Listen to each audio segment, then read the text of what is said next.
Hello guys, in this video we're gonna cover the very basics of Jinjia Template Renderer, which is a Flask web framework extension that is used for the dynamic content rendering in the web pages. So without further ado, let's actually start writing some code. Okay, so first we need to import the Flask itself. So I say from Flask import Flask. Then we need to create an app instance with Flask name like this, and also provide a driver to run our application. So I say if name is equal to main. In this case we want to say app.run debug is equal true to enable the automatic server restart on every single little tiny change that is made in this server side code in the app.py file here. So also I want our app to be threaded, so I say threaded equals to true like this. And one last thing left here is we need to specify at least one route to actually make it possible to interact with this app from the browser. So I say app route, and we want to specify the very root here. So I say def root, and let's return a simple string here.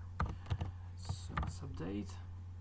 Okay, just I need to run the server first. So Python 3 app.py just to run the server from the current working directory here, and here we have our root.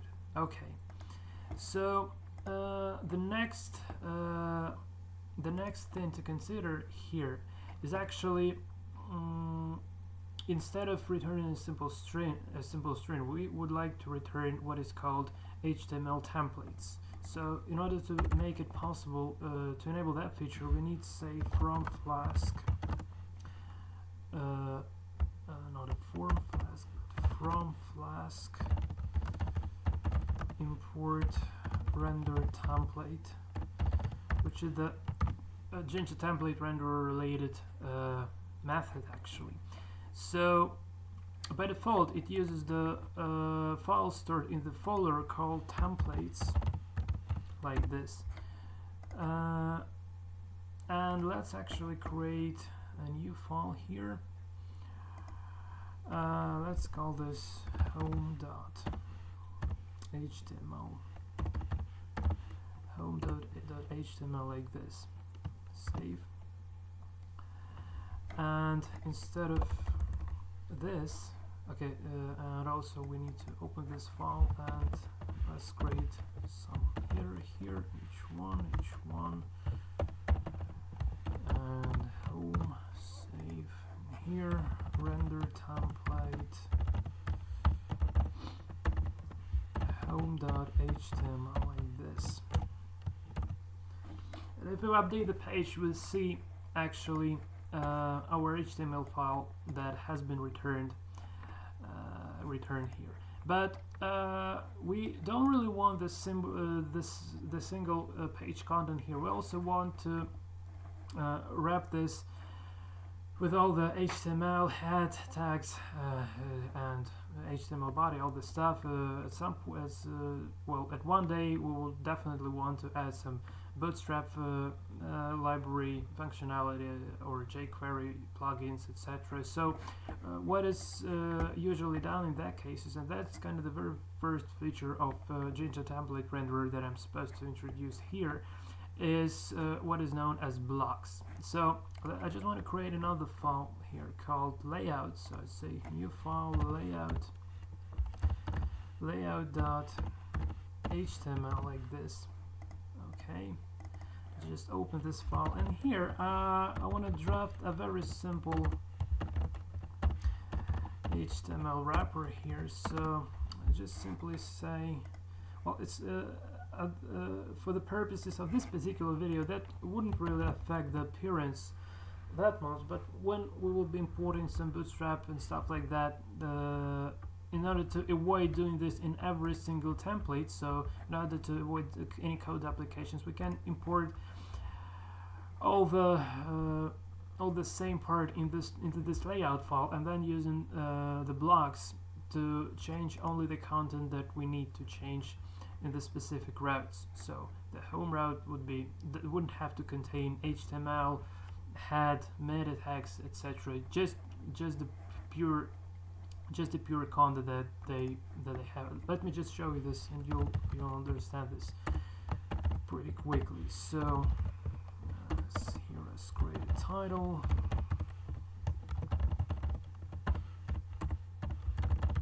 Like this, okay. And here let's create the body.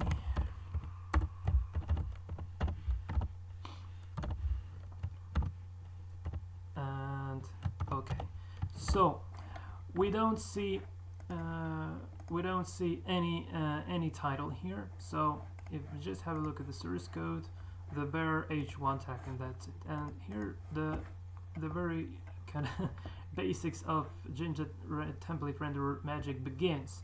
So I'll use the block here. So I say, I'm not sure, it's probably not in double curly braces, but like this, yeah.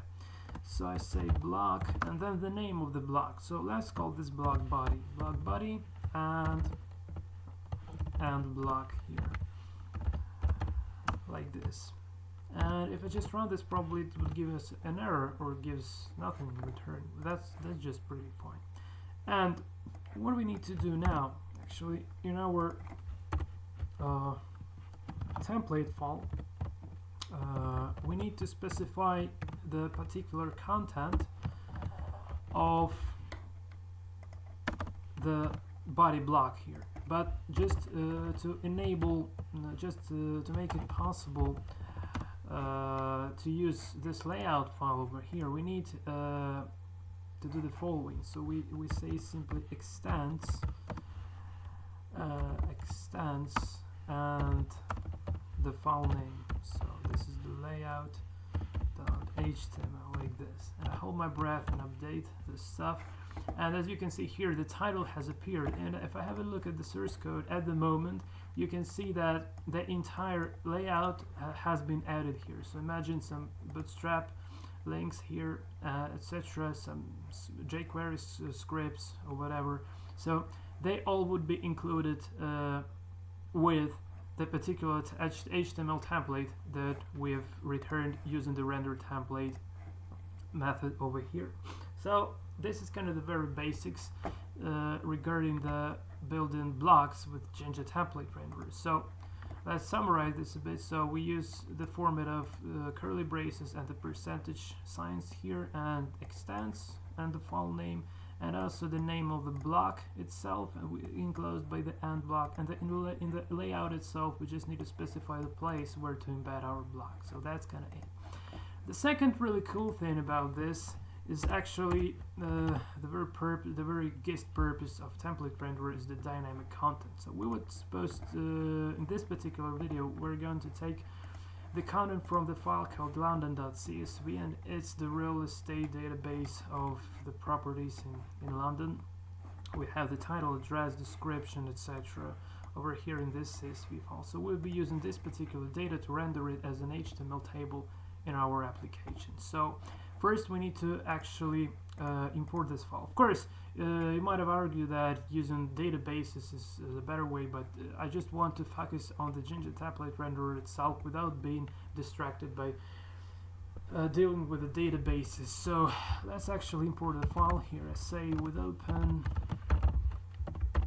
london.csv, and want to read the file stream as CSV file here. And to work with CSV, we actually need to import the CSV module here.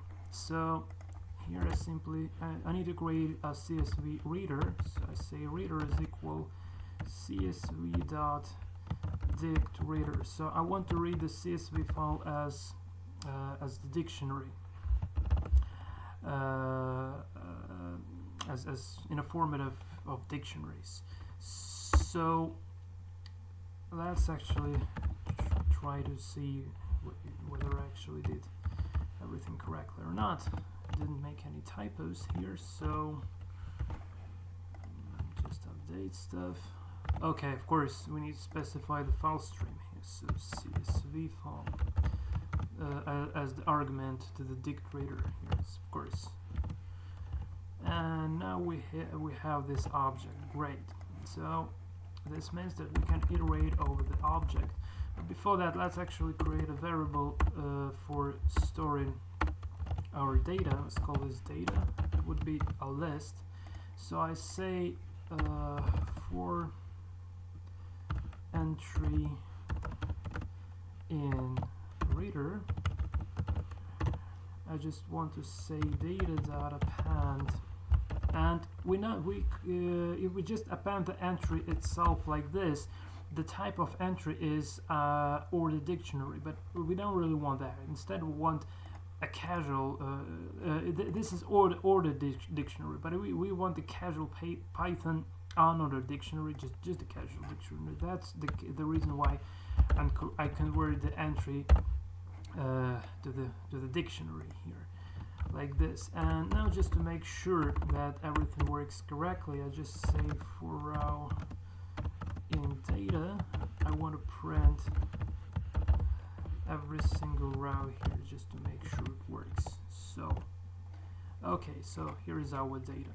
Okay, this is really great at the moment. So now in order to actually embed this particular data to our HTML template, we need to specify the variable name that would be referenced by the Jinjia template renderer. Let's call this data, and we need to assign whatever Python variable to it. In our case, this would be data as well. So even though this is like data equals to data, so this data is the name of a Jinjia template renderer variable, and this data is this particular list, a Python list that contains the entire content of the london.csv file. So bear this in mind, please. So this is kind of it. And now we don't really need our layout anymore. So let's get back here. So as you remember, well, in order to no, you don't remember that. That was from my previous unsuccessful attempt to record this video, okay? So in order to reference the variable provided over in here, we need to use the double curly braces. So in this case, it would print the entire content to the screen like this. So cool, but not really exactly what we want here. So we can also specify the indexes as far as data is a list. So we can specify what element of that list we're supposed to see. So let's see the very first element. And as far as the very first element of the Python dictionary, we also can reference the keys. So say we want the title. In this case, we can use either the standard Python definition of referencing the keys, like this format, the curly braces, the square braces, and the key name. So let's see the title here like this. And another option, you can do this in a JavaScript fashion like this. So you can simply say title and and have exactly the same output. Well, this sort of syntax works in cases if your titles doesn't contain any spaces within them. So, but more safe way of doing this is this one. That's why I prefer it mostly. So here is actually our data. So bearing this in mind, let's actually now create an HTML table to represent to represent our data. So here I say table, and I want to specify the border type to 1. Just a very it won't be really that beautiful like the Bootstrap table, but just I want to avoid getting distracted by Bootstrap or any additional technologies, just to focus at the very gist of Jinjia template renderer itself. So okay, so here we have the table, okay, and the head for the column names, head, and also the table body here.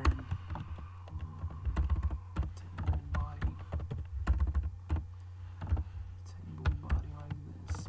Now we need to specify the TR, which stands for table row, TR, and the TH, which stands for table header.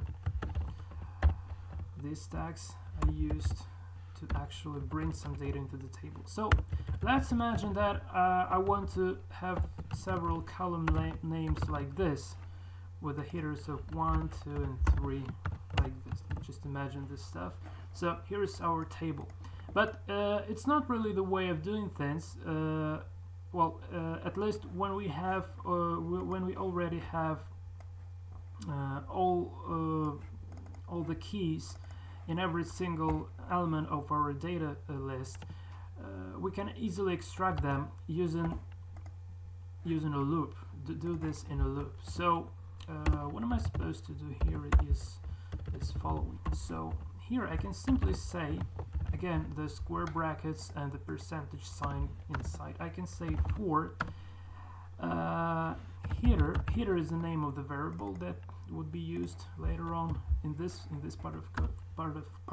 So for header and this is written in Python. Okay, so for header in data, I want to access the very first element keys like this, and here I actually put the header like so, and don't forget to use the and for as well. That's quite important.